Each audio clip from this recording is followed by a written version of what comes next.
Hello friends, welcome to வேல் ரோஜ் and crime diaries. மத்திய பிரதேசில் இருக்க இண்டூர்ல பிக்தம்பருங்கிற ஒரு சின்ன அழகான ஒரு வில்லேஜ் இருக்கு. அந்த வில்லேஜில் ஜிதேந்திராங்கிற ஒரு பெரிய பிஸ்னஸ் மேன் இருக்காரு. இந்த ஜிதேந்திரா ஒரு பிஸ்னஸ் மேன் மட்டுமல்ல, அவர் ஒரு நல்ல விவசாயி கூட. ஏக்கர் கணக்கில் நிறைய நிலம் வச்சு விவசாயம் பண்ணிட்டு இருக்காரு. அதோட சேர்த்து குவாரி பிஸ்னஸும் ரன் பண்ணிட்டு இருக்காரு. இந்த ரெண்டு பிஸ்னஸ்லயும் அவருக்கு நிறைய பணம் வந்து குமிய ஆரம்பிக்குது. ஈவன் ஒரு வில்லேஜ்லேயே கோடிக்கணக்காக பணம் வச்சிருக்க ஒரு மிகப்பெரிய பிஸ்னஸ் மேன். இவரோட மனைவி பேரு ரஞ்சனா, அவங்க ஹவுஸ் ஒய்ஃபா இருக்காங்க. இந்த தம்பதிகளுக்கு 2 குழந்தை இருக்கு. லக்ஷேங்கிற 9 வயசுல ஒரு பையன் இருக்கான். ஹர்ஷுங்கிற 7 வயசுல ஒரு பையன் இருக்கான். இந்த ஜிதேந்திராவோட குடும்பத்தை எடுத்துக்கிட்டீங்கன்னா, இந்த ஊர்ல அவங்களுக்கு ஒரு நல்ல பேர் இருக்கு. ஊர்ல பணக்காரங்க. இது எல்லாத்தையும் தாண்டி அவருக்கு அவ்வளவு சொந்தங்கள் இந்த கிராமத்துல இருக்காங்க. மொத்தம் ஒரு 70-80 பேரு சொந்தக்காரங்களா இருக்காங்க. ஜென்ரலா ஒரு கிராமத்தை எடுத்துக்கிட்டீங்கன்னா, எப்படி பார்த்தாலும் சரி, மாமே மச்சான் தூரத்து உறவுன்னு எல்லாருமே சொந்தக்காரங்களா இருப்பாங்க. அந்த மாதிரி தான் இவருக்கு இவ்வளவு சொந்தங்கள் இந்த கிராமத்துல இருக்கு. அந்த சொந்தங்களையும் தாண்டி அந்த ஊர்ல நிறைய பேர் இவருக்கு பரிச்சயமானவங்க. நீங்க சின்ன சின்ன கிராமம் எடுத்துக்கிட்டீங்கன்னா, எப்படி பார்த்தாலும் அந்த ஊர்ல எல்லாத்துக்கும் தெரியும். சோ அந்த மாதிரி தான் இவருக்கு எல்லார்கிட்டையும் ஒரு நல்ல ரிலேஷன்ஷிப் இருக்கு. எல்லார்கிட்டையும் ஒரு நல்ல மதிப்பு இருக்கு. இப்படி இந்த தம்பதிகள் இந்த ஊர்ல ஒரு சந்தோஷமான திருமண வாழ்க்கையை வாழ்ந்துட்டு இருக்கும்போது, பிப்ரவரி மாசம் 5ஆம் தேதி 2023ஆம் வருஷம் ஒரு ஞாயிற்றுக்கிழமை இந்த வீட்டுல இருக்க எல்லாருமே ரெஸ்ட் எடுத்து ரிலாக்ஸ் பண்ணிட்டு இருக்காங்க. பெரிய பையன் உள்ள உட்காந்து வீடியோ கேம் விளையாண்டுட்டு இருக்கான். சின்ன பையன் லிவிங் ரூம்ல விளையாண்டுட்டு இருக்கான். அவங்க அம்மா ரஞ்சனா வீட்டுல எல்லாத்துக்கும் டீ ப்ரிப்பேர் பண்ணிட்டு இருக்காங்க. ஒரு சாயங்காலம் 5:30 மணி இருக்கும். தன்னோட கடைசி பையன் 7 வயசு பையன் ஹர்ஷுங்கிற அந்த பையனுக்கு டீ எடுத்துட்டு வராங்க. அப்படி லிவிங் ரூம்ல வச்சு, ஏ ஹர்ஷு, டீ குடிடா, அம்மாவுக்கு வேலை இருக்கு, நான் வீட்டுக்குள்ள போறேன்னு சொல்லி அவங்க வீட்டுக்குள்ள போயிட்டாங்க. கிட்டத்தட்ட ஒரு அரை மணி நேரம் கழிச்சு 6 மணிக்கு இந்த எம்டி டீ கப்பை எடுக்கலான்னு சொல்லி வந்து பார்த்தா, ஹர்ஷுங்கிற அந்த 7 வயசு பையனுக்கு அவங்க எங்க டீ வச்சுட்டு போனாங்களோ அதே இடத்துல அந்த டீ கப் இருக்கு. பட் டீயை யாருமே குடிக்கல. இவங்களுக்கு பயங்கர கோபம் வந்துருச்சு. டீ சுத்தமா ஆறி போயிருச்சு. உடனே அவங்க கூப்பிடுறாங்க, டே ஹர்ஷு எங்க இருக்க, வந்து டீ குடின்னு. ஃபர்ஸ்ட் லிவிங் ரூம்ல தேடுறாங்க, இல்ல. பெட்ரூம்ல போய் தேடுறாங்க, இல்ல. மாடியில போய் தேடுறாங்க, இல்ல. வீட்டுக்கு வெளியில பாக்குறாங்க, எங்கேயுமே இல்ல. இவங்களுக்கு ஒண்ணுமே புரியல. இந்த ஹர்ஷுங்கிற பையன் அப்படின்னா ரொம்ப ஸ்மார்ட்டான பையன். அம்மா அப்பா சொல் பேச்சு கேட்டு நடக்கிறவன். அவ்வளவு சீக்கிரம் ஸ்ட்ரேஞ்சர்ஸ் யாரு கூடயும் அவன் கிளம்பி போக மாட்டான். பட் அப்படிப்பட்ட இந்த பையன் ஞாயிற்றுக்கிழமை அதுவுமா கொஞ்ச நேரத்துக்கு முன்னாடி தானே வீட்டுல இருந்தா, திடீர்னு எங்க போயிட்டான்னு இவங்களுக்கு தெரியல. ரஞ்சனாங்கிற அந்த பெண்மணியும் அந்த வீட்டை சுத்தி தேடி பாக்குறாங்க. பக்கத்து வீட்டுக்காரங்கிட்ட கேட்டு பாக்குறாங்க. பட் எங்கேயுமே இந்த ஹர்ஷுங்கிற பையன் வந்ததுக்குரிய தடயங்கள் இல்ல. இப்போ இந்த அம்மாவுக்கு கொஞ்சம் பதட்டமாயிருது. அப்ப சுத்தி இருக்க அவங்க சொந்தக்காரங்க எல்லாம் வர்றாங்க. என்னமாச்சுன்னு கேக்குறாங்க. ஹர்ஷுவை காணுங்கிறாங்க. உடனே அந்த சொந்தக்காரங்களும் தேட ஆரம்பிக்கிறாங்க. பக்கத்து வீட்டில் அந்த ஏரியா ஃபுல்லா சல்லடை போட்டு தேடுறாங்க. ஒரு 20-30 பேர் தேடுறாங்க. இந்த ஹர்ஷுங்கிற பையனை கண்டுபிடிக்க முடியல. அப்போ ஒரு இன்னொருத்தன் என்ன சொல்றான், காலையில தான் பக்கத்துல ஒரு குளம் இருக்கு, அந்த குளத்துக்கு பக்கத்துல ஹர்ஷு சைக்கிள் ஓட்டிட்டு இருந்தாங்கிற மாதிரி சொல்றான். ஒருவேளை இந்த சைக்கிள் எடுத்துட்டு அந்த குளத்துக்கு போயிட்டானோங்கிற மாதிரி திங்க் பண்றாங்க. பட் அப்போ வீட்டில் பார்க்கும்போது அந்த ஹர்ஷுவோட சைக்கிள் இருக்கு.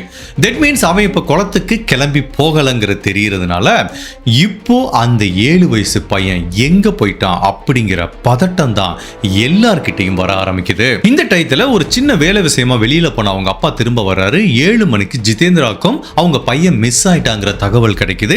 அவரும் பதட்டமா தேட ஆரம்பிக்கிறாரு. இப்ப அவருக்கு தெரிஞ்ச ஃப்ரெண்ட்ஸ், அவரோட பிசினஸ்ல இருக்க ஃப்ரெண்ட்ஸ் எல்லாத்தையும் வச்சு, அது ஒரு கிராமம் அப்படிங்கிறதுனால தேடுறது பெரிய விஷயமா இருக்காது. அவங்களுக்கு அந்த கிராமத்தில் இருக்க மூளை முடுக்கு எல்லாமே தெரியும். அப்படிப்பட்ட அந்த சின்ன அழகான கிராமத்துல ஒவ்வொரு சந்தா போய் தேடி பார்க்குறாங்க. பட் எங்கேயுமே இந்த ஹர்ஷுங்கிற 7 வயசு பையன் இருக்கிறதுக்குரிய ஒரு சின்ன தடயம் கூட கிடைக்கல. இப்படி ஒட்டுமொத்த குடும்பமும் ஹர்ஷுங்கிற அந்த பையனை தேடிட்டு இருக்க இந்த நேரத்துல நைட்டு கரெக்டா 8:23 மணிக்கு ஒரு அன்னோன் நம்பர்ல இருந்து ஜிதேந்திராங்கிற இந்த நபருக்கு ஒரு போன் வருது. அந்த போனை அவர் எடுக்கும் போதே எதிர்முனையில ஒரு குரல் கேக்குது. நான் சொல்றதை மட்டும் கேளு, அனாவசியமா பேசாதங்கிறாங்க. இவர் அமைதியா இருக்காரு. அடுத்த ஒரு செகண்ட் எதிர்முனையில அந்த பையன் ஹர்ஷுங்கிற 7 வயசு பையனோட ஒரு குரல் கேக்குது. அந்த பையன் கிட்ட இவர் பேச முயற்சி பண்ணும்போது அதுக்கப்புறம் அந்த கால் வந்து கட் ஆயிருது. அப்ப இவருக்கு புரிஞ்சு போச்சு, தன்னோட பையனை யாரோ கடத்திட்டு போயிட்டாங்கன்னு. அப்ப என்ன பண்றாரு, ஜிதேந்திரா திரும்ப அந்த நம்பரை தொடர்பு கொள்ள முயற்சி பண்றாரு. அந்த நம்பர் அப்ப நாட் ரீச்சபிளா இருக்கு. அப்ப இவருக்கு வேற ஆப்ஷனே இல்ல. தன்னோட பையனை கடத்திட்டு போன அந்த கடத்தல்காரங்க திரும்ப கால் பண்ணுவாங்க. அவங்களோட டிமாண்ட் என்னன்னு தெரிஞ்சாதான் தன்னோட பையனை காப்பாற்ற முடியும்னு சொல்லி அந்த கடத்தல்காரங்கிட்ட இருந்து வர்ற போனுக்காக வெயிட் பண்ணிட்டு இருக்காரு. அடுத்த half an hourல திரும்பவும் ஒரு போன் வருது. அப்ப எதிர்முனையில பேசின அந்த கடத்தல்காரங்க இவர்கிட்ட என்ன சொல்றாங்கன்னா, நான் சொல்றதை மட்டும் செய்ய, எங்களுக்கு உங்ககிட்ட இருந்து தேவை 4 கோடி ரூபாய் பணம். அந்த பணத்தை 4 டிஃப்ரெண்டான பேக்ல போட்டு எடுத்துட்டு வா, எங்க கிட்ட கொடுத்துட்டு உன்னோட பையனை கூட்டிட்டு போயிட்டே இரு. எங்க எப்ப வரணுங்கிற தகவலை நாங்க திரும்ப சொல்லுவோம். எல்லா கடத்தல்காரங்களும் சொல்ற அதே டயலாக் தான் இப்ப நான் உங்களுக்கு சொல்ல போறேன். இந்த கடத்தலை பத்தி போலீஸுக்கு தகவல் கொடுத்தா உன் பையனை அடுத்த நிமிஷமே நாங்க கொலை பண்றதுக்கு தயங்க மாட்டோம் அப்படிங்கிற மாதிரி அந்த கடத்தல்காரங்க ஒரு மிரட்டல் விடுறாங்க.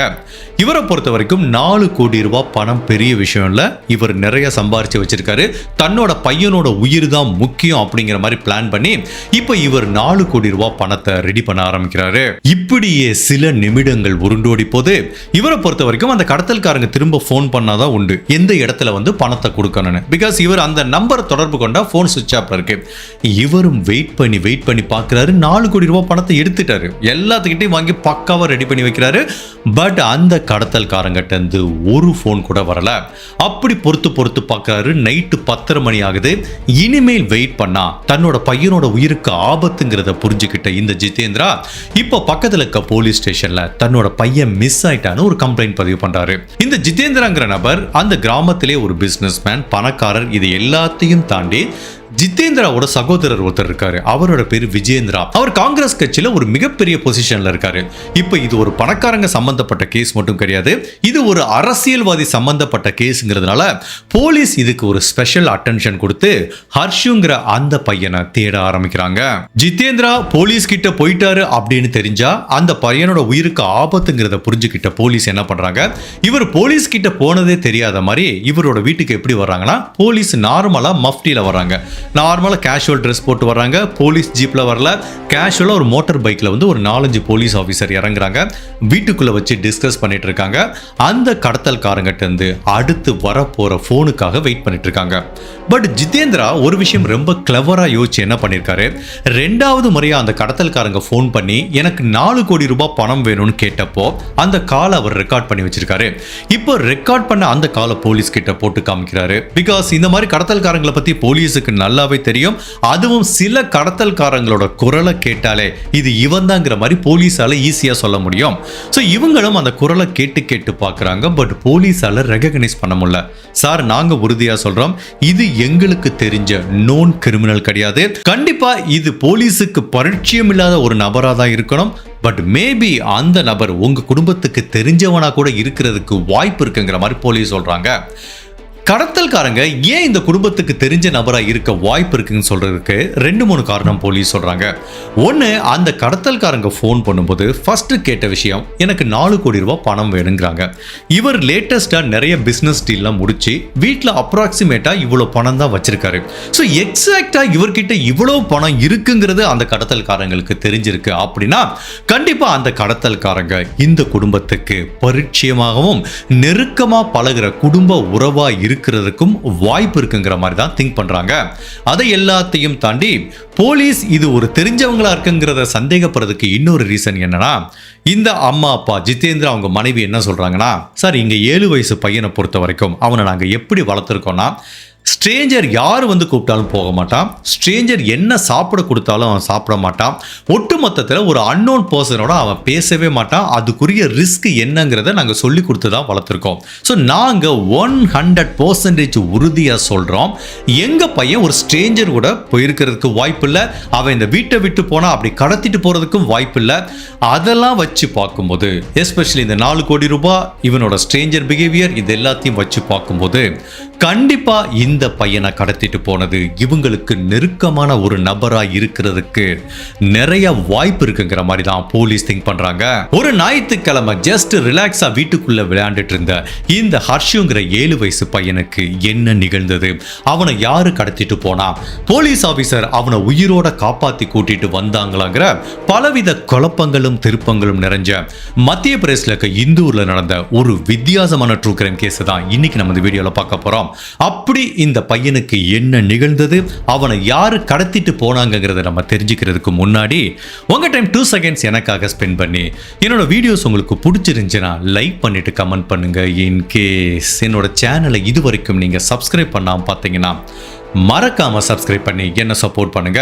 இதை எல்லாத்தையும் தாண்டி நான் ரொம்ப நாளாவே ஒன்று நினைச்சிட்டு இருந்தேன், ஸ்பாட்டிஃபைல நம்மளுக்கு ஒரு பாட்காஸ்ட் ஆரம்பிக்கலாம், நம்மளோட கிரைம் ஸ்டோரி ஸ்பாட்டிஃபை வழியாகவும் நிறைய ஆடியன்ஸ் போய் ரீச் ஆகலான்ட்டு போன மாதம் ஒரு சேனல் ஸ்டார்ட் பண்ணேன். ஒரு 2 வீடியோ அப்லோட் பண்ணேன், அதை அப்படியே மறந்துட்டேன்.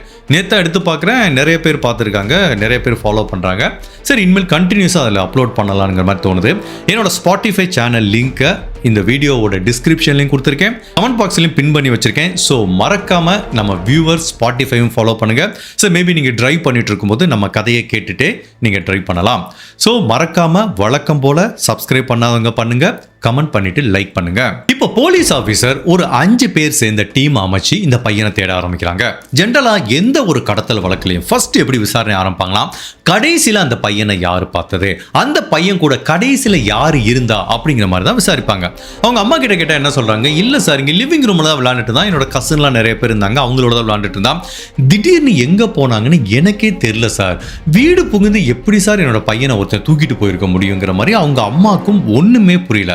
இப்போ அவங்க அப்பா கிட்ட வராங்க, சார் உங்களுக்கு பிசினஸ்ல இல்ல உங்க பிரதர் பொலிட்டிக்கலா இருக்காரு, ஸோ இந்த மாதிரி உங்களுக்கு ஏதாவது நோன் கிரிமினல்ஸ் ஆர் எதிரிகள் யாராவது இருக்காங்களா, சில பேர் கிரிமினல்ஸ் இருப்பாங்க, சில பேர் எதிரிகள் இருப்பாங்க, அந்த மாதிரி உங்க பையனை தூக்கிட்டு போற அளவுக்கு உங்களுக்கு எதிரி இருக்காங்களான்னு கேட்டதுக்கு, சார் என்னோட குவாரி பிசினஸ்ல எனக்கு நிறைய எதிரிகள் இருக்காங்க, சந்தேகமே இல்லை, பட் எனக்கு இவங்க தான் என்னோட பையனை தூக்கிட்டு போயிருப்பாங்கிறத என்னால கரெக்டா பின் பாயிண்ட் பண்ணி சொல்ல முடியலங்கிற மாதிரி அவர் சொல்றாரு. இப்போ போலீஸ் அவங்களோட அடுத்த கட்ட விசாரணை எங்க இருந்து ஆரம்பிக்கிறாங்கன்னா, இவங்களுக்கு ஒரு ரேன்சம் கால் வந்ததுல, அதாவது மிரட்டல் தோணில எங்களுக்கு 4 கோடி ரூபாய் பணம் கேட்டு ஒரு நம்பர்ல இருந்து கால் வந்தது. இப்போ அந்த போன் சுவிட்ச் ஆஃப்ல இருக்கு. இப்போ அந்த போன் யாருக்கு சொந்தமானதுங்கிறத விசாரிக்கிறாங்க. அப்படி விசாரணை பண்ணும்போது அந்த போன் ஆக்ரால இருக்கிற ஒரு கிராமத்துல இருக்க ஒரு நபருக்கு சொந்தமான போன் தெரியுது. உடனே ஆக்ரா போலீஸை கான்டாக்ட் பண்ணி விசாரணை பண்ணா அவங்க என்ன சொல்றாங்கன்னா, சார் இந்த நம்பரை நான் டிஸ்கார்ட் பண்ணி ரொம்ப நாளாச்சு சார், இப்போ அந்த நம்பரை நான் யூஸ் பண்ணலங்கிறாரு. இப்போ அவர் சொன்னது என்ன தெரியுதுன்னா, ஃபேக்கா ஒரு ஐடென்டிட்டியோட மேபி பழைய போனை அந்த நம்பரை இதுக்கு முன்னாடி யாரு வச்சிருந்தாங்களோ அவங்க பேர்லயே இந்த நம்பரை ரீஆக்டிவேட் பண்ணி யூஸ் பண்றாங்க அப்படிங்கிறது தெரியுது. ரெண்டாவது, போலீஸ் ஆபீசர் இந்த ஜிதேந்திரா அந்த கடத்தல்காரங்க 2வது கால் பண்ணப்போ அந்த காலை ரெக்கார்ட் பண்ணி வச்சிருந்தாரு.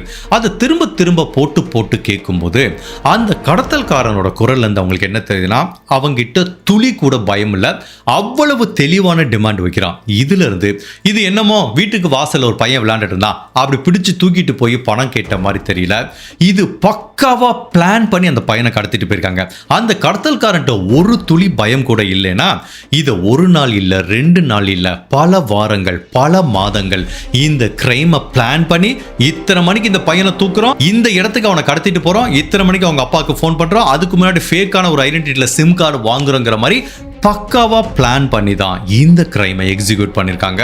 மேலும் அந்த சிம் கார்டோட ஹிஸ்டரியை ஃபுல்லா போலீஸ் செக் பண்ணி பார்க்கும்போது இந்த சிம்முக்கு சொந்தமான நபர் சொன்னது கரெக்ட்னு தெரியுது. அவர் 1 வருஷத்துக்கு முன்னாடி யூஸ் பண்ணிருக்காரு. பட் எப்படியோ அவரோட ஃபேக் ஐடென்டிட்டியை வச்சு கரெக்டா பிப்ரவரி மாசம் 5ஆம் தேதி தான் இந்த போன் ஆக்டிவேட் ஆயிருக்கு. அப்படி ஆக்டிவேட் ஆனவன இந்த போன்ல இருந்து வந்த ஒரே கால் இவருக்கு மட்டும்தான் வந்திருக்கு, இந்த ரேன்சம் கால் மட்டும்தான். இந்த கால் பண்ணி முடிஞ்சவன ஒரு 2 கால் பண்ணிருக்காங்க, உடனே அந்த போன் ஆஃப் ஆயிருது. ஸோ இதுல இருந்து இந்த போனை இதுக்கு முன்னாடி எந்த நபரும் யூஸ் பண்ணல, அதுவும் கடந்த 1 வருடமா அந்த போன்ல இருந்து வேற எந்த விதமான அவுட் கோயிங் போல இன்கமிங் போல. ஸோ சில சமயம் அந்த கடத்தல்காரங்க என்ன மிஸ்டேக் பண்ணுவாங்கன்னா, இந்த மாதிரி ரேன்சம் கால் பண்றாங்களா, அந்த போன்ல இருந்து இன்னொரு நம்பருக்கு பர்சனலா ஏதோ ஒரு கால் பண்ணிருப்பாங்க, அந்த நம்பர்ல இருந்து வேற எந்த நம்பருக்கு கால் போச்சுன்னு பிடிச்சி ஈஸியா அந்த கடத்தல்காரங்களை பிடிச்சிருவாங்க. பட் இவங்க அதுலயும் ரொம்ப கிளவரா இருந்திருக்காங்க, ரேன்சம் காலுக்கு மட்டும்தான் இந்த நம்பரை யூஸ் பண்ணிருக்காங்க. இப்போ அடுத்தபடியா அந்த போன் லொகேஷனை ட்ராக் பண்ணலாம்ல. ஸோ ஆனா இருக்கு, இவங்களுக்கு ரேன்சம் கால் பண்ணிருக்காங்க, அந்த லொகேஷனை போலீஸ் செக் பண்ணி பார்க்கறாங்க, அது ஹைவேல ஒரு இடத்துல காமிக்குது. இப்போ அந்த ஹைவேல போய் போலீஸ் செக் பண்ணி பார்க்கறாங்க. பட் அன்பார்ச்சுனேட்டா இப்போ அந்த போன் சுவிட்ச் ஆஃப் ஆனதுனால அதோட எக்ஸாக்ட் லொகேஷனை கண்டுபிடிக்க முடியல. பட் ஹைவேல இருந்து ஒரு போன் பண்ணிருக்காங்க அப்படின்னா அந்த போன் பண்ண நபர் கண்டிப்பா ஒரு மூவிங்ல இருக்க ஒரு நபரா தான் இருக்கிறதுக்கு வாய்ப்பு இருக்குங்கிறதுனால இப்போ அந்த லொகேஷனை வச்சு கண்டுபிடிக்க முடியல. பட் மேபி அந்த கடத்தல்காரங்க திரும்ப போனை ஆன் பண்ணா உடனே அந்த லொகேஷனை ட்ராக் பண்றதுக்கு வாய்ப்பு இருக்கு. பட் இதுவரைக்கும் கடத்தல்காரங்க திரும்ப அந்த போனை ஆன் பண்ணவே இல்லை. இப்படி போலீஸ் அந்த ஹர்ஷுங்கிற பையனுக்கு என்ன நிகழ்ந்ததுன்னு தெரியாம விழி பிதுங்கி பரபரப்பா அந்த பையனை தேடிட்டு இருக்க இந்த நேரத்துல இந்த கேஸ்ல ஃபர்ஸ்ட் ஒரு மிக முக்கியமான பிரேக் த்ரூ ஒரு சிசிடிவி காட்சிகள் வழியா கிடைக்குது. அந்த ஊருக்கு ஒதுக்குப்புறமா ஒரு ரயில்வே ஸ்டேஷன் இருக்கு. அந்த ரயில்வே ஸ்டேஷன்ல ஒரு சிசிடிவி கேமரா இருக்கு. அந்த கேமரா போலீஸ் செக் பண்ணி பார்க்கும்போது நைட்டு கரெக்டா ஈவினிங் ஒரு 6:52 6:53 வரைக்கும் ஒரு 2 பசங்க அந்த ரயில்வே ட்ராக்கை ஒட்டி நடந்து போனதுக்குரிய காட்சிகள் பதிவாயிருக்கு.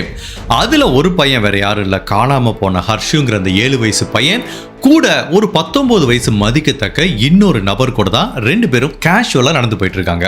அந்த 2 பேரும் நடந்து பேசிக்கிட்டு போன உடல் மொழியை வச்சு பார்க்கும்போது சந்தேகமே கிடையாது, இந்த 2 பேருமே ஒருத்தருக்கு ஒருத்தர் பரிச்சயமானவங்க. இந்த ஹர்ஷு கூட வந்த நபர் விருப்பம் இல்லாம ஃபோர்ஸ் பண்ணி அவனை கூட்டிட்டு போல, 2 பேரும் நல்லா தெரிஞ்சு கேஷுவலா தான் நடந்து போயிட்டு இருக்காங்கிறது தெரியுது. இப்போ போலீஸ் இந்த சிசிடிவி காட்சிகளை அவங்க அப்பா ஜிதேந்திரா கிட்ட காமிக்கிறாங்க. அவர் பார்த்தவன சொல்றாரு, சார் இடதுபுறமா நடந்து போறது என்னோட பையன் தான், பட் வலதுபுறமா கூட நடந்து போற அந்த பையனே எனக்கு தெரியும் சார். அவன் வேற யாரும் இல்ல, எங்களோட சொந்தக்கார பையன் தான், என்னோட நெஃப்யூ தான். அவனோட பேரு ரித்திக். அவனுக்கு 19 வயசு ஆகுது. கஷ்டப்படுற ஒரு பையன், அப்பா அம்மா கிடையாது. நாங்க தான் அவனுக்கு நல்ல உதவி செஞ்சுட்டு வர்றோங்கிற மாதிரி அந்த ரித்திக்ங்கிற பையனை பத்தி சொல்றாங்க. யார் அந்த ரித்திக்? புது கேரக்டரா இருக்குன்னு போலீஸ் விசாரணை பண்றாங்க. அதுல அந்த ரித்திக்கை பத்தி என்ன தெரிய வருதுன்னா, அவனுக்கு 19 வயசு ஆகுது. அவனுக்கு ஒரு யங்கர் பிரதர் இருக்கான். இப்போ என்ன ஆகுதுன்னா, கொஞ்ச நாளைக்கு முன்னாடி இந்த ரித்திக்கோட அம்மா மர்மமான முறையில் மரணம் அடைஞ்சிடறாங்க. அப்போ போலீஸ் அந்த விசாரணையில் என்ன கண்டுபிடிக்கிறாங்கன்னா, இந்த ரித்திக்கோட அம்மாவை அவங்க அப்பா தான் கொலை பண்ணியிருக்காருன்னு கண்டுபிடிச்சு அவரை ஜெயிலுக்கு அனுப்பிடுறாங்க. அப்போ இந்த 2 பசங்களும் அனாதையாக்கப்படுறாங்க. ஸோ இந்த 2 பேர்த்தையும் அவங்க பாட்டி தான் வளர்த்துட்டு வர்றாங்க. பட் அந்த நேரத்தில் தான் காணாமல் போன ஹர்ஷோட அப்பா ஜிதேந்திரா இந்த குடும்பத்துக்கு உதவி செய்கிறார். எப்படி பார்த்தாலும் நம்ம நெருக்கமான உறவுங்கிற முறையில் இந்த 2 பசங்களுக்கு படிக்க வைக்கிறாரு. அவங்களுக்கு சரியாக படிப்பு வரலன்னு 2 பேர்த்துக்கும் வேலை வாங்கி தர்றாரு. அந்த குடும்பத்துக்கு என்ன உதவி வேணுமோ எல்லா உதவிகளையும் செஞ்சு அந்த ஒட்டுமொத்த குடும்பத்தையே நல்லா பார்த்துக்கிறாரு. அடிக்கடி ரித்திக்கும் அந்த ரித்திக்கோட பிரதரும் இவங்க வீட்டுக்கு வந்துட்டு போவாங்க, ஜாலியா விளையாடுவாங்க. பட் அப்படிப்பட்ட ஒரு நம்பிக்கையான எங்களோட சொந்தக்கார பையன் கூட தான் இவன் போயிருக்கான் அப்படின்னா, ஒருவேளை அந்த ரித்திக் தான் தன்னோட பையனை கடத்திட்டு போயிட்டானோ அப்படிங்கிற மாதிரி இவருக்கு ஒரு டவுட் வருது. பட் இவரால் நம்பவே முடியல. நம்ம எவ்வளோ கஷ்டப்பட்டு அந்த குடும்பத்தை பார்த்துட்டு வரோம், அவ்வளோ உதவி செஞ்சிருக்கோம். பட் உண்ட வீட்டுக்கு ரெண்டகம் பண்ணிட்டானே, அவனா என் பையனை கடத்திட்டு போயிட்டானு இவரால் சுத்தமா நம்ப முடியல. இப்ப போலீஸ் அந்த ரித்திக் என்ன பண்றான், அவன் வீட்டுல தான் இருக்கானா. இப்ப அவனை போய் பார்த்தா தெரிஞ்சு போயிடலன்னா, அவனோட வீட்டுக்கு போனா வீட்டு கதவுகள் வெளிப்புறமா பூட்டப்பட்டிருக்கு. வீட்டுல ரித்திக்கும் இல்ல, ரித்திக்கோட இளைய சகோதரரும் இல்ல. அப்படிங்கிறதுனால இப்ப போலீஸுக்கு ரொம்ப கிளியராகவே புரியுது, ஹர்ஷுங்கிறத 7 வயசு பையனை கடத்திட்டு போனது அவங்க சொந்தக்கார பையன் 19 வயசு ரித்திக் அப்படிங்கிறது உறுதி செய்யப்படுது. இப்ப போலீஸ் இந்த ரித்திக்ங்கிறவனை வலை வீசி தேடிட்டு இருக்காங்க. அடுத்த ஒரு 2 மணி நேரத்துக்குள்ளே அந்த கிராமத்திலேயே ஒரு இடத்துல ஒளிஞ்சிருந்த அந்த ரித்திக்கை பிடிச்சிடுறாங்க. இப்போ அந்த ரித்திக்கிட்ட கேட்குறாங்க, டேய் உண்மையை சொல்லு, ஹர்ஷு உன் கூட தான் கடைசியில் வந்தான், நீ தானே அவனை கடத்திட்டு போன அப்படின்னு கேட்டதுக்கு, இல்லையே நாங்கள் 2 பேரும் கேஷுவலாக போனோம், அவன் திரும்ப வீட்டுக்கு போறேன்னு சொல்லிட்டு போனான், எனக்கு எதுவும் தெரியாதுன்னு சொன்னா கூட போலீஸ் கொஞ்சம் அழுத்தம் கொடுத்து விசாரணை பண்ணும்போது வேற வழியே இல்லாமல் ஹர்ஷுவை நான் தான் கடத்திட்டு போனேங்கிற மாதிரி சொல்கிறான். கடத்திட்டு போனேன், இப்போ எங்க உன் வீட்லயே ஒளிச்சு வச்சிருக்கேன்னு அவன் வீட்டுக்கு கூட்டு போனா அங்கேயும் ஹர்ஷு இல்லை. சொல்றா, ஹர்ஷு எங்கடா ஒளிச்சு வச்சிருக்கேங்கிற கேட்டாங்க. சார் இதை நான் மட்டும் தனியாக பண்ணலை, என்னோட ஃப்ரெண்டு விக்ராந்த்னு ஒரு நபர் இருக்கான், நானும் அவனும் சேர்ந்து தான் சார் இதை பண்ணணுங்கிற மாதிரி சொல்கிறான். யார் அந்த விக்ராந்த்னு விசாரிக்கும் போது அவனுக்கும் இதே மாதிரி ஒரு 19 வயசு ஆகுது. இந்த விக்ராந்தோட அப்பா போலீஸ் ஆஃபீஸராக இருந்திருக்காரு. பட் அவர் சர்வீஸில் இருக்கும்போது ஒரு ஆக்சிடென்ட்ல இறந்து போயிறாரு. பட் இந்த விக்ராந்தோட சகோதரரும் போலீஸ் ஆஃபீஸராக இருக்காரு. இப்போ இவனை பொறுத்த வரைக்கும் அம்மா கிடையாது, அப்பா கிடையாது, சகோதரர் போலீஸ் ஆஃபீஸர். பட் இந்த விக்ராந்துக்கு சரியான வேலை இல்லை. எப்போ பார்த்தாலும் குடிக்கிறது, போதை மருந்து சாப்பிட்றதுன்னு ஒரு தவறான சகவாசம் வச்சு உருப்படியா வேலைக்கு போறாம சுத்திட்டு இருக்க ஒரு கேரக்டர். இவனும் ரித்திக்கும் நல்ல க்ளோஸ் ஃப்ரெண்ட். பட் இந்த விக்ராந்துக்கும் காணாம போன ஜிதேந்திராவோட குடும்பத்துக்கும் எந்த விதமான தொடர்பும் கிடையாது. சரி சொல்லுங்கடா, எங்கடா வச்சிருக்கீங்க ஹர்ஷுவை? அவனை முதல்ல விக்ராந்த் எங்க இருக்கான் உடனே ஃபோன் பண்ணி வர சொல்லுங்கன்னு கேட்டா, இப்போ விக்ராந்தோட ஃபோனும் ரீச்சபிளா இல்லை. அப்போ இந்த ரித்திக்ங்கிறவன் என்ன சொல்றான், சார் நீங்க விக்ராந்தை போய் தேடி பிடிச்சாலும் சல்லி பைசாக்கு பிரயோஜனம் இல்லை சார்ங்கிற மாதிரி சொல்றான். என்னடா சொல்றீங்க, ஹர்ஷோ எங்கடா வச்சிருக்கீங்கன்னு கேட்டா, இல்ல சார் நீங்க ஹர்ஷு இப்போ உயிரோட இல்ல, நீங்க என்ன தேடினாலும் ஹர்ஷுவை உயிரோட கொண்டு வரவே முடியாதுன்னு சொன்னாம் பாருங்க. ஒட்டுமொத்த குடும்பமும் போலீஸ் ஆபீசரும் மிரண்டு போயிட்டாங்க. சாயங்காலம் தான் ஒரு 5-6 மணி கடத்திட்டு போயிருக்காங்க. இப்போ மறுநாள் காலையில ஒரு 3-4 மணி ஆகுது. அதுக்குள்ளேயே அந்த பையனை கொலை பண்ணிட்டாங்கன்னு சொல்றது இவங்களால நம்பவே முடியல. என்னடா சொல்றீங்க, நைட்டு ரேன்சம் கேட்டு கால் பண்றீங்க, 4 கோடி ரூபாய் பணம் வேணுங்கிறீங்க, அவரும் தர்றீங்கிறாரு, பட் எதுக்குடா கொலை பண்ணீங்க, அந்த விக்ராத்துங்கிறவ எங்கடா தெளிவா சொல்லி தொலைங்கிற மாதிரி போலீஸ் கேட்கும் போதான் உண்மையிலேயே ஹர்ஷுங்கிற அந்த பையனுக்கு என்ன நிகழ்ந்ததுங்கிறத இவன் ஒன்னா சொல்ல ஆரம்பிக்கிறான். அதை கேட்டுட்டு ஜிதேந்திராவும் அவங்க மனைவியும் ஆல்மோஸ்ட் மயக்கம் போட்டு விழுந்துட்டாங்க. இந்த ரித்திக் போலீஸ் கிட்ட என்ன மாதிரி கன்ஃபெஷன் கொடுக்கறானா, சார் இது ஒரு நாள் 2 நாள் இல்ல, நாங்க கிட்டத்தட்ட சில மாதங்களா அந்த பிளான் போட்டுட்டு இருந்தோம். நான் வந்து இந்த குடும்பத்துக்கு ரொம்ப க்ளோஸா இருக்கிறதுனால அவங்க கிட்ட எவ்வளவு பணம் இருக்கு, எவ்வளவு இன்கம் வருது, ஆவரேஜா அவங்க வீட்டுல எவ்வளவு பணம் வச்சிருப்பாங்க அப்படிங்கிற பல தகவல் எனக்கு தெரியும். ஸோ நான் கடைசியா பார்த்த வரைக்கும் கோடிக்கணக்கா அவங்க வீட்டுல பணம் இருக்குங்கிறதுனால நீ இதை பத்தி என்னோட ஃப்ரெண்டு கிட்ட சொன்னேன். அவன் சொன்னா, டேய் எப்படியோ அந்த பணத்தை நம்ம அடிச்சிட்டோம்னா நம்ம லைஃப்ல செட்டில் ஆயிடலான்னு நாங்க பிளான் போட்டோம். ஃபர்ஸ்ட் என்ன பிளான் பண்ணோம், அந்த வீட்டுக்குள்ள போய் கொள்ளையடிக்கலான்னு பார்த்தோம். பட் அது ஒரு பெரிய ஜாயின்ட் ஃபேமிலி, எவனாவது ஒருத்தர் வீட்டில் இருந்துட்டே இருப்பான், அந்த வீட்டில் போய் கொள்ளையடிக்கிறதுக்கு வாய்ப்பு இல்லைன்னு சொல்லி தெரிய வருது. அப்பதான் எங்களுக்கு ஒரு விபரீதமான எண்ணம் வருது, ஹர்ஷுங்கிறத பையனை கடத்திட்டு போயிட்டு நம்ம மிரட்டல் விட்டு பணம் வாங்கிக்கலாங்கும் போது இது ஒரு பக்காவான பிளானா தெரிஞ்சது. ஸோ அப்போ அந்த வீட்டை பத்தி நாங்க பல விஷயங்கள் ஏற்கனவே எனக்கு தெரியும், அதை பத்தி இந்த விக்ராந்த் கிட்ட நான் ஷேர் பண்ணிக்கிட்டேன். நாங்க ஒரு சரியான சந்தர்ப்பத்துக்காக வெயிட் பண்ணிட்டு இருந்தோம். பட் அதுக்கு முன்னாடி இந்த ரேன்சம் கால் பண்றதுக்கெல்லாம் ஃபேக்கா ஒரு சிம் கார்டு வேணுங்கிறதுனால அதுக்கு ஒரு ஏஜென்ட்டை பிடிச்சி ரொம்ப நாள் ஆக்டிவா இல்லாத ஒரு நம்பரை இல்லீகலா ஆக்டிவேட் பண்ணி அந்த போனை வந்து நாங்க வச்சுக்கிட்டோம். சார் எப்போ ரேன்சம் கால் பண்ணணுமோ அப்போ மட்டும் அதை ஆன் பண்ணணுங்கிறதுல நாங்க ரொம்ப கிளவரா இருந்தோம். ஸோ பிப்ரவரி மாதம் 5ஆம் தேதி 2023 சாயங்காலம் ஒரு 5:30 மணி இருக்கும். இந்த ரித்திக்ங்கிறவன் இந்த ஜிதேந்திராவோட வீட்டுக்கு போகிறான். அதாவது கசின் அப்படிங்கிற முறையில் அடிக்கடி போவான், எல்லாரு கூடயும் பேசுவான். ஸோ யாருக்குமே எந்த சந்தேகமும் வரல. அப்போ அந்த வீட்டு லிவிங் ரூமில் ஹர்ஷுங்கிற அந்த பையன் மட்டும் தனியா விளையாண்டுட்டு இருந்திருக்கான். அவங்கிட்ட போய் இந்த ரித்திக் பேச்சு கொடுக்குறான், டே வீட்டுக்குள்ள போர் அடிக்கிறாப்பா, நம்ம வெளியில போய் விளையாடலாங்கிறான். அவன் ஒரு சின்ன பையன், இவன் கசினு, ரொம்ப நாளா தெரிஞ்சவன், அதனால ஜாலியா வெளியில போய் விளையாடலான்னு அப்படியே வெளியில விளையாண்டுட்டு இருக்கும்போது, எங்க வீட்டுக்கு போலாமா, நான் உனக்கு சில திங்ஸ் வாங்கி வச்சிருக்கேன்னு சொல்றான். இவனும் நம்புறான். உடனே அங்கிருந்து இந்த ரித்திக்கோட வீட்டுக்கு போறாங்க. கொஞ்ச நேரம் அந்த ரித்திக்கோட வீட்டில் இருந்ததுக்கு அப்புறம் ஒரு 6:50 ஆகுது. அப்போ அந்த ரித்திக்கோட வீட்டில இருந்து ரயில்வே ஸ்டேஷனை நோக்கி நடந்து போறானுங்க. அப்பதான் அந்த சிசிடிவி காட்சிகள் பதிவாயிருக்கு. எதுக்காக ரயில்வே ஸ்டேஷனுக்கு நடந்து போறாங்கன்னா, இவங்க கூட்டாளி அந்த விக்ராந்த்ங்கிற நபன் ஏற்கனவே அவன் ஃப்ரெண்டு கிட்ட ஒரு ஒயிட் கலர் ஆல்டோ காரை கடன் வாங்கியிருக்கான். இவங்களோட பிளான் என்னன்னா, அந்த ஒயிட் கலர் ஆல்டோ கார்ல தான் இவனை கடத்திட்டு போறாங்க. அப்படி கடத்திட்டு போறதுக்கு முன்னாடி அவன் கை கால்களை கட்டுறதுக்கு நைலான் கயிறு வாங்கி வச்சிருக்காங்க. அவன் சத்தம் போடுறதுக்காக அவன் வாயில ஒட்டுறதுக்கு டக் டேப் வாங்கி வச்சிருக்காங்க. இதுக்கப்புறம் அவனை ஒரு சாக்கு மூட்டைகளை போட்டு அடைக்கிறதுக்காக ஒரு சாக்கு பையும் வாங்கி வச்சிருக்காங்க. இது எல்லாத்தையும் அந்த ஆல்டோ காரோட பின்பகுதியில் வச்சுட்டு அந்த விக்ராத்ங்கிறவன் காரை எடுத்துட்டு வரான். அப்ப இவங்க 2 பேரும் அந்த ரயில்வே ஸ்டேஷன் கிட்ட நடந்து போறாங்க. இப்போ அந்த ஹர்ஷுங்கிற பையன்ட்ட ஏதோ பொய் சொல்லி இந்த ரித்திக்ங்கிறவன் இந்த காருக்குள்ள ஏற சொல்றான். 3 பேரும் காருக்குள்ள ஏறுறாங்க. அதுக்கப்புறம் கார் அப்படி ஒதுக்குப்புறமா நிப்பாட்டிட்டு டக் டேப் வச்சு அவனோட வாயை பொத்திட்டு கை கால்களை கட்டி தான் வாங்கிட்டு வந்த சாக்கு மூட்டைகளை போட்டு ஊருக்கு ஒதுக்குப்புறமா வண்டியை விடுறாங்க. ஸோ ஒரு டெசர்டரான ஏரியாவுக்கு போயிடுறாங்க. அப்போ அந்த விக்ராந்த் என்ன சொல்றான், இங்க பாரு ரித்திக், நீ இப்போ என் கூட இருக்க வேணாம், இருந்தா இவங்களுக்கு சந்தேகம் வரும், நீ ஊருக்குள்ள போயிரு, இவனை கண்டுபிடிக்கிறதுக்கு முன்னாடி நீ ஊருக்குள்ள போனாதான் யாருக்கு ஓ மேல சந்தேகம் வராதுன்னு சொல்றதுனால இப்போ இந்த ரித்திக்ங்கிறவன் என்ன பண்றான், திரும்ப ஊருக்குள்ள வந்துடுறான். அப்பதான் பரபரப்பா இவனை தேட ஆரம்பிக்கிறாங்க. இவனும் சொந்தக்கார பையங்கிற முறையில ஜாயின் பண்ணிக்கிறான். ஈவன் காணாம போன ஹர்ஷோட அம்மா இவங்கிட்ட கேட்டிருக்காங்க, டே நீ தானே விளையாண்ட, அவனை பார்த்தியான்னு கேட்டா, இல்ல ஆண்டி இங்கே தான் விளையாண்டுட்டு இருந்தா, எங்க போனான்னு எனக்கும் தெரியலங்கிற மாதிரி இவனும் தேடுற மாதிரியே நடிச்சிருக்கான். ஸோ இப்போ என்ன ஆகுது, அங்கேருந்து ரேன்சம் ஃபர்ஸ்ட் ஒரு ஃபோன் கால் வருது. அப்போது அந்த பையனை பேச வைக்க முயற்சி பண்ணுறான், உடனே காலை கட் பண்ணிடுறாங்க. தட் மீன்ஸ் தான் கடத்திட்டு வந்த அந்த 7 வயசு பையன் என் கூட தான் இருக்கான் அப்படிங்கிறத நிரூபிச்சிடுறாங்க. இப்போ 2வது ஃபோன் பண்ணும்போது தான் 4 கோடி ரூபாய் பணம் வேணுங்கிற மாதிரி கேட்குறாங்க. அதுக்கப்புறம் அவன் ஃபோனை ஆஃப் பண்ணிடுறான். இது ரேன்சம்காக ஒரு ஃபோனை யூஸ் பண்ணுறான். பட் அதே டயத்தில் அந்த விக்ராந்த் தனியாக ஒரு ஃபோன் வச்சிருக்கான், இந்த ரித்திக் தனியா ஒரு ஃபோன் வச்சிருக்கான். இவங்க 2 பேரும் கம்யூனிகேட் பண்ணிக்கிறாங்க. அதாவது இந்த ரித்திக் அவனுக்கு வந்து அப்டேட் கொடுத்துட்டு இருக்கான், டே மச்சான் இவனை கண்டுபிடிச்சிட்டாங்க, அடுத்து ஃபுல்லா வெயிட், உன்னோட ரேன்சம் காலுக்காக வெயிட் பண்றாங்க, இப்போ நீ கால் பண்ணி பணம் கேளு அப்படிங்கிற மாதிரி இங்க இருந்து இன்ஸ்ட்ரக்ஷன் கொடுத்துட்டே இருக்கான். இங்க என்ன நடந்துட்டு இருக்கு, அவங்க என்ன மாதிரி அவனை தேடுறாங்க, போலீஸ் கிட்ட போறாங்களா இல்லையா அப்படிங்கிற மாதிரி எல்லா தகவலையும் கொடுத்துட்டே இருக்காங்க. ஸோ அவனும் வெயிட் பண்ணிட்டே இருக்கான். திரும்ப கால் பண்ணி மேபி எங்கே வந்து பணத்தை கொடுக்கலாம் அப்படிங்கிற மாதிரி ஒரு சொல்லலாங்கிற மாதிரி திங்க் பண்ணிட்டு இருக்கும்போது இவங்களோட பிளான் என்னன்னா, என்னதான் ஜிதேந்திரா 4 கோடி ரூபாய் பணத்தை கொடுத்தா கூட இந்த ஹர்ஷுவை உயிரோட விடுறதுக்கு அவங்க ரெடியா இல்லை. பிகாஸ் அவனை உயிரோட விட்டா என்ன ஆகும், இவங்க தான் கடத்திட்டு போனாங்கன்னா அவங்களுக்கு தெரிஞ்சு போயிடும். ஸோ ஆப்வியஸ்லி அதுக்கப்புறம் போலீஸ் கிட்ட போவாங்க. ஸோ கண்டிப்பா 4 கோடி ரூபாய் கொடுத்தா கூட அந்த பையனை உயிரோட விடுற மாதிரி தெரியல. பட் இந்த 2 பேரோட அசம்ஷன் என்னன்னா, ஜிதேந்திரா போலீஸ் கிட்ட போக மாட்டாருன்னு வெயிட் பண்ணிட்டு இருந்தாங்க. பட் இந்த பசங்க சரியான டயத்தில் இன்னொரு தடவை கால் பண்ணலைங்கிறதுனால ஜிதேந்திரா போலீஸ் கிட்ட போயிட்டாரு. எப்போ போலீஸ் கிட்ட போனாங்கன்னு தெரிஞ்சிச்சோ அப்போ ரித்திக்கு ஒரு பயங்கரமான பதட்டம் வருது. அவனுக்கு தெரிஞ்சு போச்சு போலீஸ் ஈஸியாக கண்டுபிடிச்சிருவாங்க, நம்ம மாட்டி போனேன்.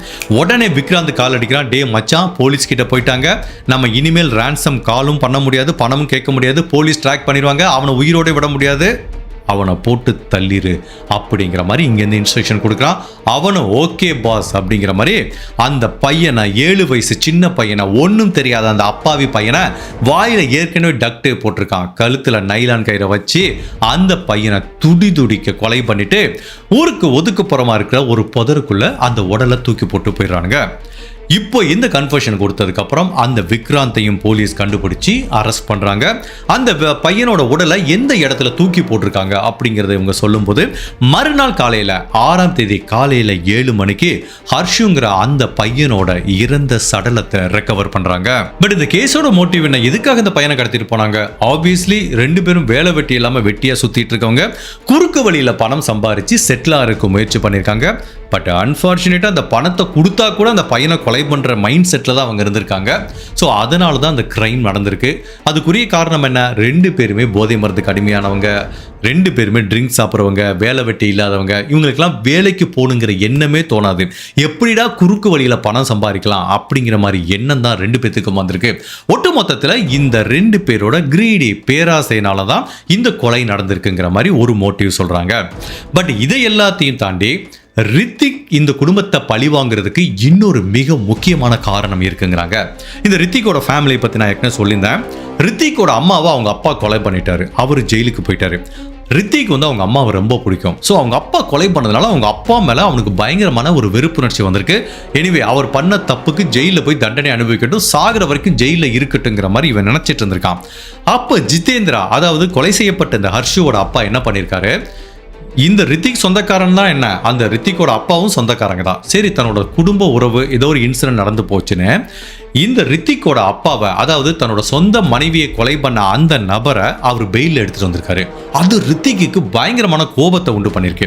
எங்க அம்மாவை கொலை பண்ண ஒருத்தனை நீ பெயிலில் எடுத்துட்டு வந்தேல, அவன் குடும்பத்தை நான் பழி வாங்காம விட மாட்டேன் அப்படிங்கிற இன்னொரு பழி வாங்குற உணர்ச்சியும் ரித்திக்கு இந்த குடும்பத்தில் இருந்திருக்கு. ஒட்டு மொத்தத்தில் ஒரு பணத்து மேல இருக்க பேராசைனாலையும் அந்த குடும்ப பழி இருக்கு, அந்த பழி வாங்குற உணர்ச்சினாலே தான் இந்த இன்சிடென்ட்டை ரித்திக் பண்ணியிருக்கான்.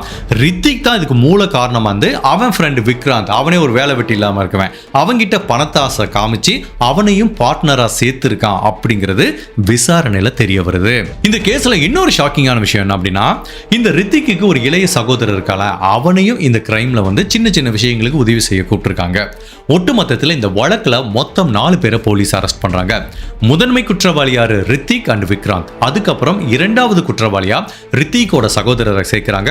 அதுக்கப்புறம் இவங்களுக்கு இந்த ஃபேக்கா சிம் கார்டு ஒரு நபர் வாங்கி கொடுத்துருக்கான், அவனையும் சேர்க்கிறாங்க. ஸோ மொத்தம் 4 பேரையும் அரெஸ்ட் பண்றாங்க. இப்போ ரித்திக் கொடுத்த கன்ஃபெஷன் இருக்கு. நம்ம நிறைய கேஸ்ல பார்த்துருக்கோம், இவங்க கொடுத்த கன்ஃபெஷன் மட்டும் ஒரு கிரைமுக்கு தண்டனை வாங்கி கொடுக்க போதுமா அப்படின்னு கேட்டா கண்டிப்பா கிடையாது. இப்போ டிஎன்ஏ எவிடன்ஸோ இல்ல ஃபாரன்சிக் எவிடன்ஸோ இல்லைன்னா இந்த ரித்திக் என்ன பண்ணுவான், கோர்ட்டுக்கு போகும்போது நான் வந்து பொய்யா கன்ஃபெஷன் கொடுத்துட்டேன், போலீஸ் மிரட்டி வாங்கிட்டாங்கிற மாதிரி சொல்றதுக்கு வாய்ப்பு இருக்குல்ல. ஸோ அறிவியல் ரீதியாகவும் இதை இவங்க தான் கடத்தினாங்க அப்படிங்கிறத போலீஸ் பல எவிடன்ஸை கலெக்ட் பண்ண ஆரம்பிக்கிறாங்க. ஃபர்ஸ்ட் ஆஃப் ஆல் இந்த 2 பேரும் நடந்து போன சிசிடிவி காட்சிகள். ஸோ ஹர்ஷு காணாம போனப்போ இவன் தான் ஹர்ஷுவை கூட்டிட்டு போயிருக்கான் அப்படிங்கிறது உறுதி செய்யப்படுது. ஸோ இப்போ இந்த ரித்திக்கை வந்து இந்த கேஸ்ல வந்து நம்ம கடைசியில் லிங்க் பண்ண முடியும். அவன் கூட இருக்கிற அந்த இன்னொருத்தன் கூட்டாளி, அவனை எப்படி லிங்க் பண்றதுன்னு பார்த்தா, அவன் ஒரு ஆல்டோ கார்ல வந்திருக்கான். அந்த ஆல்டோ கார்ல தான் இவனை கூட்டிட்டு போயிருக்காங்க. அப்போ அந்த ஆல்டோ கார்ல படுக்க வச்சு ஹர்ஷுவை கூட்டிட்டு போகும்போது அவன் வாயிலிருந்து எச்சில் வெளியில வந்திருக்கு. அந்த எச்சில அந்த ஆல்டோ காருக்குள்ள கண்டுபிடிச்சு டிஎன்ஏ டெஸ்ட் பண்ணி பார்க்கும்போது அது ஹர்ஷுக்கு சொந்தமானதுன்னு தெரியுது. ஸோ இப்போ இந்த ரித்திக் பிளஸ் அந்த கூட்டாளி விக்ராந்தோட காருக்குள்ள இவன் இருந்தான், ஹர்ஷு இருந்தான் அப்படிங்கறத அறிவியல் ரீதியா நிரூபிக்கிறாங்க. மேலும் இந்த விக்ராந்த் தான் ஜிதேந்திராக்கு ஃபோன் பண்ணியிருக்கான். ஜிதேந்திராக்கு விக்ராந்த் யாருன்னே தெரியாது, ஆனா அவர் அந்த காலை ரெக்கார்ட் பண்ணி வச்சிருக்காரு. ஸோ ரெக்கார்ட் பண்ண அந்த காலை வாய்ஸ் டெஸ்ட் பண்ணி அந்த காலை விக்ராந்த் தான் பண்ணா அப்படிங்கறத உறுதிப்படுத்துறாங்க. மேலும் செல்போன் டேட்டா ரெக்கார்ட் அந்த டேட்டாவையும் செக் பண்றாங்க. அதாவது இந்த ransom கால் எந்த இடத்துல இருந்து வந்ததோ அதுக்கு பக்கத்துல தான் இந்த விக்ராந்தோட இன்னொரு போனும் இருந்தது அப்படிங்கறத நிரூபிக்கிறாங்க. ஒட்டுமொத்தத்துல இந்த 2 பேரையும் 2 முதன்மை குற்றவாளிகளையும் லிங்க் பண்றதுக்கு பக்காவான ஃபாரன்சிக் தடயங்கள் போலீஸ் கிட்ட இருக்கு. ஸோ இது எல்லாத்தையும் வச்சு இந்த வழக்கோட விசாரணை மத்திய பிரதேசல இருக்க இந்தூர் நீதிமன்றத்தில் விசாரணைக்காக போகுது. ஃபைனலா ஜூன் மாசம் 10ஆம் தேதி 2024ஆம் வருஷம் இந்த வழக்குல ஒரு வரலாற்று சிறப்பு மிக்க தீர்ப்பு சொல்றாங்க. இதுல முதன்மை குற்றவாளியா இருக்க ரித்திக் அப்படிங்கிற அந்த நபருக்கும் விக்ராந்த் அப்படிங்கிற அந்த 2 நபரும் குற்றவாளிங்கிற மாதிரி உறுதி செய்யப்பட்டு இந்தூர் நீதிமன்றத்தில் 2 பேத்துக்கும் மரண தண்டனை கொடுக்குறாங்க. அதுக்கப்புறம் இதுல உதவியா இருந்த அந்த சின்ன பையன், தம்பி, யங்கர் பிரதர், அவன் ஏதோ சின்ன பையன், அவனுக்கு விவரம் தெரியாம பண்ணிட்டானே, அவனுக்கு வந்து ஒரு சிறுவர் சீர்திருத்த பள்ளிக்கு ஒரு 2-3 வருஷத்துக்கு அனுப்புறாங்க. பட் ஒருத்தன் ஃபோன் வாங்கி கொடுத்தான் அப்படின்னு ஒருத்தனை அரெஸ்ட் பண்ணாங்களே, பட் இவன் தான் அந்த ஃபேக்கான நம்பர் வாங்கி கொடுத்தாங்கிறத போலீஸால நிரூபிக்க முடியலங்கிறதுனால அந்த நபரை வந்து ரிலீஸ் பண்ணிட்டாங்க. ஒட்டுமொத்தத்தில் முதன்மை குற்றவாளிக்கு மரண தண்டனை கிடைச்சது எல்லாத்துக்குமே ரொம்ப சந்தோஷம். பட் இவனுங்க எப்படியும் அப்பீல் பண்ணுவானுங்க, அது வந்து ஆயுள் தண்டனையா மாறுறதுக்கு நிறைய வாய்ப்பு இருக்கு. பட் அப்படி இருந்தாலும் இந்த தீர்ப்பு ஜிதேந்திரா குடும்பத்துக்கு ஒரு சின்ன ஆறுதலை கொடுக்குது. என்னதான் கொலை செய்யப்பட்ட தன்னோட பையன் திரும்ப வரமாட்டான்னு தெரிஞ்சா கூட அந்த குற்றவாளிகள் தண்டிக்கப்பட்டது அவங்களுக்கு ஒரு மன அமைதியை கொடுத்துருக்கு. ஜிதேந்திரா என்னதான் மிகப்பெரிய கோடீஸ்வரர் இருந்தா கூட நம்ம ஊர் தானே, நம்ம கிராமம் தானே, இங்க என்ன நடக்க போகுதுன்னு அவர் வீட்டில் சிசிடிவி கேமரா கூட இல்லாம இருந்திருக்கு. ஸோ இந்த இன்சிடென்ட்டுக்கு அப்புறம் அவரோட வீட்டை சுற்றி சிசிடிவி கேமரா செட் பண்றாங்க. ஈவன் அந்த கிராமத்தில் யாரெல்லாம் சிசிடிவி கேமரா வைக்கிறதுக்கு அஃபோர்டபுளா இருக்காங்களோ அவங்க வீட்லயும் சிசிடிவி கேமரா செட் பண்றாங்க. பிகாஸ் அந்த கிராம மக்கள் கிட்ட ஒரு பயங்கரமான ஒரு பய உணர்வு, அச்ச உணர்வு வந்துருச்சு, தன்னோட பசங்களுக்கு பாதுகாப்பு இல்லைன்னு. பிகாஸ் இந்த மாதிரி ஒரு இன்சிடென்ட் நடந்தால் எல்லாத்துக்குமே ஒரு பயம் இருக்க தான் செய்யும். ஜெனரல் அந்த மாதிரி சிட்டியில் இருக்க பயம் வந்து கிராமத்தில் இருக்காது. பிகாஸ் நான் பிறந்தது வளர்ந்தது எல்லாமே ஒரு கிராமத்தில். இந்த மாதிரி எங்கள் கிராமத்தில் நாங்களாம் வீட்டை விட்டு காலையில் போனால் தெருவில் தான் விளையாண்டுட்டு இருப்போம், நைட்டு தான் வீட்டுக்கே வருவோம், சாப்பிட வந்துட்டு அப்படியே போயிடுவோம். ஒரு நாள் கூட தன்னோட பையன் வெளியில் இருக்கானே யாராவது கடத்திட்டு போயிடுவாங்களா, பாதுகாப்பு இருக்கானு எங்கள் அம்மா அப்பாலாம் நினச்சதே இல்லை. பட் இன்னைக்கு சிட்டியில் அப்படி விட முடியுமா? நம்ம வீட்டு கேட்டை தாண்டி பையன் தனியாக போனாலே ஒரு பயமாக இருக்குது. ஸோ கிராமத்தில் மக்கள் அவ்வளோ பயப்பட மாட்டாங்க. பட் அந்த மாதிரி ஒரு கிராமத்தில் இந்த மாதிரி ஒரு கடத்தல் நடந்து அந்த பையன் கொலை செய்யப்பட்டது அந்த மக்கள் கிட்ட ஒரு பதட்டத்தை உண்டு பண்ணி எல்லாரும் சிசிடிவி இன்ஸ்டால் பண்ணுறாங்க. குழந்தைய வீட்டை விட்டு வெளியில விளையாட விடுறதுக்கே அந்த மக்கள் கிட்ட இன்னுமே ஒரு பயம் இருந்துட்டு தான் இருக்கு. ஸோ இந்த கேஸ் இதோட முடிஞ்சது. நம்ம அடுத்த ஒரு 5 மினிட்ஸ் இந்த கேஸ்ல இருந்து நம்ம என்ன மாதிரி டேக்அவே எடுத்துக்கலாங்கிற மாதிரி எனக்கு தோணுது. ஜஸ்ட் படிச்சு பார்க்கும்போது என் மனசுல இருக்கிறத சொல்றேன். ஃபர்ஸ்ட், இந்த சிசிடிவி கேமராங்கிறது ரொம்ப ரொம்ப முக்கியமான விஷயம். அது ஒன்றும் பெரிய காஸ்ட் கிடையாது. மேக்ஸிமம் ஒரு 20,000 இல்லை ஒஸ்ட் கேஸ் ஒரு 25,000 ஒரு 4 கேமரா இன்ஸ்டால் பண்றது. அதுவும் ஒன் டைம் தான். நீங்க ஒன்ஸ் இன்ஸ்டால் பண்ணிட்டீங்கன்னா அது வாட்டில் அந்த டிவிடி ரெக்கார்டர்ல ஆட்டோமேட்டிக்காக ஒரு 7 days டேட்டா இருந்துகிட்டே இருக்கும். அந்த கேமரா இருந்தால் நம்ம வீட்டுக்கு வந்து ஒரு எக்ஸ்ட்ரா பாதுகாப்பு மாதிரி, எக்ஸ்ட்ரா ஒரு வாட்ச்மேன் இருக்கிற மாதிரி. கேமரா இருந்தாலும் நிறைய பேர் வந்து கிரைம் பண்ணுவாங்க, அது நம்ம இல்லைன்னு சொல்லலை. பட் ஒருத்தர் கிரைம் பண்ண வரும்போது ஃபர்ஸ்ட் பார்க்குற விஷயம் என்ன தெரியுமா? வீட்டில் சிசிடிவி கேமரா இருக்கான்னு தான் பார்ப்பான். அப்படி கேமரா இருந்துச்சுன்னா சரி ஓகேடா இந்த வீடு வேணாண்டா, இல்லாத வீட்டுக்கு போகலாங்கிற மாதிரி போவான். சில பேர் டெஸ்பரேட்டாக இந்த வீட்டில் தான் நான் ஏதாவது திருட வருவேன், ஏதாவது கிரைம் பண்ண வரணுங்கிறவன் இந்த சிசிடிவி கேமரா ஏதாவது பண்ணுவானுங்க. பட் இந்த மாதிரி ஆன் த ஃப்ளோவில் வருவான் பார்த்தீங்களா, திருடுறதுக்கு இப்படியே நடந்து வருவான், ஏதோ ஒரு வீட்டில் போய் திருடிட்டு போகலான்னு வர்றவனுக்கு சிசிடிவி கேமரா இருந்தால் 10 டைம் யோசிப்பான். ஸோ அது வந்து இந்த திருடங்களுக்கு மட்டுமல்ல, நம்மளுக்கு பல விஷயங்களை கண்டுபிடிக்கிறதுக்கு அவ்வளவு ஈஸியாக இருக்கும், நம்மளுக்கு ஒரு பாதுகாப்பை கொடுக்கும். அதே மாதிரி வீட்டுக்கு யார் வர்றா போகிறா, என்ன மாதிரி டெலிவரி பாய்ஸ் வர்றாங்க அப்படிங்கிற மாதிரி நம்ம பல விஷயங்களை ஒரு பாதுகாப்பா, இல்லை ஏதாவது ஒரு இன்சிடென்ட் நடந்து போச்சுன்னா அது எப்படி நடந்துச்சு அப்படிங்கிறத தெரிஞ்சு அதை ரீகலெக்ட் பண்ணி பார்க்கறதுக்கு இந்த பதிவான காட்சிகள் நம்மளுக்கு ரொம்பவே யூஸ்ஃபுல்லாக இருக்கும். ஸோ இது வரைக்கும் உங்கள் வீட்டில் சிசிடிவி கேமரா இல்லைன்னா ஜஸ்ட் ஒரு 20,000 25,000 ஒன் டைம் இன்வெஸ்ட்மெண்ட் தான். ஒரு மினிமம் 3 to 4 years அந்த கேமராவும் டிவிடி ரெக்கார்டரும் சேஃபாக ரன் ஆகும். அதை வாங்கி ஃபர்ஸ்ட் பண்ணுங்க, அது மேபி உங்களுக்கு பாதுகாப்பான ஒரு விஷயமா இருக்கும். அதை எல்லாத்தையும் தாண்டி இதை நான் இன்னொரு கிரைம்லையும் சொல்லியிருக்கேன். அதாவது நேபாளில் நடந்த ஒரு கிரைம். கிரைம், இது அதுக்கு இன்னொரு கிரைம்ல சொல்லியிருக்கேன். அதாவது நம்ம கிட்ட இருக்க செல்வம், நம்ம கிட்ட எவ்வளோ பணம் இருக்கு, எவ்வளோ வசதி இருக்கு அப்படிங்கிறது வெளி உலகத்துக்கு தெரிய வரும்போது அது நம்மளுக்கு எவ்வளவு ஆபத்தை கொடுக்கும் அப்படிங்கிறதுக்கு இந்த கேஸ் மட்டுமல்ல, பல கேஸ் உதாரணம் இருக்கு. இந்த ரித்திக்ங்கிறவன் ஒரு கசின் தான், இல்லைன்னு சொல்லல, பட் அவனுக்கு கூட தெரிஞ்சிருக்கு இவர் வீட்டில் எவ்வளவு கோடிக்கணக்கான பணம் வச்சிருக்காருன்னு. அப்போ இவங்க என்ன அர்த்தம்னா, பணத்தை பத்தி சும்மா கேஷுவலா வெளியில பேசியிருக்காங்க. ஈவன் உங்க சொந்தக்காரங்க இருந்தா கூட பரவாயில்ல, நம்மளாம் நம்ம சொந்தக்காரங்க தானே அப்படின்ட்டு சில பேர் என்ன பண்ணுவாங்கன்னா கேஷுவலா பேசுவாங்க, ஒரு இன்ஃபர்மேஷனை பேசுவாங்க. பட் பல பேர் அது பெருமையா பேசுவாங்க. ஒரு மனிதனோட இயல்பு என்னன்னா, நம்ம பண்ற விஷயத்தை 4 பேர் பாராட்டணும். அந்த பாராட்டு வாங்குறது, நம்மளை பத்தி 4 பேர் பெருமையா பேசுறதுங்கிறது ஒரு மனிதனுக்கு இருக்கிற மிகப்பெரிய அடிக்ஷன். ஒரு 99% பீப்புளுக்கு அது கண்டிப்பா இருக்கும். அந்த மாதிரி ஒரு பெருமையில என்ன பண்ணுவோம், பாருங்க பிசினஸ் இது ரன் ஆச்சு, என்கிட்ட இவ்வளவு பணம் இருக்கு, நான் வீட்டில் வச்சிருக்கேன்னு சொல்லும்போது அதை சொல்றதுனால சல்லி பைசாவுக்கு பிரயோஜனம் இல்லை. அதை சொல்றதுனால என்ன நடக்கும்னா, உண்மையிலேயே ஒரு 4 பேத்துக்கு நம்மகிட்ட இருக்க பணம் தெரிய வரும். அதில் எல்லாருமே என்ன சந்தோஷப்பட போறாங்களா, பரப்பா வேல்ராஜ் ஒரு வீட்டுக்குள்ள 5 கோடி ரூபா பணம் வச்சிருக்காரு, பாருப்பா பரவாயில்ல, ஹார்ட் ஒர்க் பண்ணுறாரு, சம்பாதிக்கிறாரு, மனசார வாழ்த்துவன்னு யாராவது வாழ்த்த போகிறாங்களா? நீங்கள் என்கிட்ட எவ்வளோ பணம் இருக்குன்னு நம்ம சொல்கிறதுனால நம்மளுக்கு ஒன்லி நெகட்டிவ் மட்டும்தான் வரப்போகுது.